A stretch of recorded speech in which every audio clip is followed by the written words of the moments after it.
I'll give you $10 million right now, but the next time you sleep, you'll never wake up again. Would you take the deal? Of course not, because deep down, you know the truth. Time is far more valuable than money. Without tomorrow, $10 million is meaningless. To the wealthy, money is just the lever that lifts the one thing you can never earn back: time. Take Bill Gates, for example. Beyond the billions, what he values most is control over his schedule, the freedom to read, to think, to meet the people who inspire him. That's what true wealth looks like. Not a bank balance, but the ability to shape your life on your own terms. Meanwhile, most people spend decades trading hours for dollars, filling calendars with obligations that don't leave space to live, grow, or explore. Money alone can't fix that. Freedom can. And freedom comes when you learn to make your money work for you instead of you working endlessly for money. Neuroscience even explains why this is so hard. Our brains are wired to crave immediate rewards, that paycheck, that bonus, that instant gratification. It feels safe, it feels certain. But building wealth isn't about the short-term win. It's about leverage, doing work once and letting it pay you again and again, freeing your most precious resource: time. Think about the stranger's deal again. $10 million, but no tomorrow. You'd never take it. Yet every hour wasted on distractions, every moment traded for convenience instead of growth, is a quieter version of the same choice. Once you truly grasp that time is the real currency, everything else changes. Decisions you made for money alone suddenly feel hollow. The late nights at the office, the endless scrolling through feeds, the constant chase of someone else's definition of success. It all looks different when measured against the minutes and hours you can never get back. The wealthy don't just buy time, they protect it fiercely. They guard it like a fortress because they understand that every hour is a chance to learn, to create, to connect. Bill Gates doesn't measure his day in dollars earned, he measures it in impact, insight, and the freedom to explore ideas without someone else's clock dictating his life. And here's the crucial point. Time is multiplicative. 1 hour spent learning a skill, building a system, or mentoring someone can ripple across decades. 1 hour wasted never returns. Money can be regained, opportunities can reappear, but a minute gone is gone forever. That's why the wealthy invest in leverage, systems, automation, relationships, and knowledge. They make every action work for them multiple times over. While most people are trapped in the hamster wheel, the wealthy are sculpting their lives, turning their finite hours into limitless possibilities. You see, wealth is really a philosophy of time. It's understanding that true freedom isn't about buying more things, it's about reclaiming control over your existence.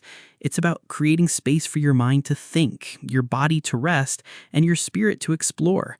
It's about the ability to say no to what doesn't matter so you can say yes to what truly does. The next time you reach for money, ask yourself, am I buying stuff or am I buying time? Am I adding more to my life, or am I letting hours slip away in service of someone else's clock? The answer determines the difference between living on autopilot and building a life of choice, purpose, and freedom. Because here's the ultimate secret the wealthy already know. Money is fleeting. Status is fleeting. Time is eternal, at least in the value it can give to the life you live. And once you see it that way, you start making every minute count. So how do you start buying back your time? Step 1, audit your life. Literally track every hour for a week. Write down where your minutes go. Meetings, emails, errands, social media, commuting, and even passive scrolling. The truth is often shocking. We spend far more time reacting than creating. Step 2, ruthlessly eliminate or delegate. If a task doesn't move your life forward, or worse, steals your energy, get rid of it, automate it, or hand it off. Every hour you reclaim is a brick in the foundation of freedom. Think of it as converting small chores into long-term leverage. Step 3, invest in systems.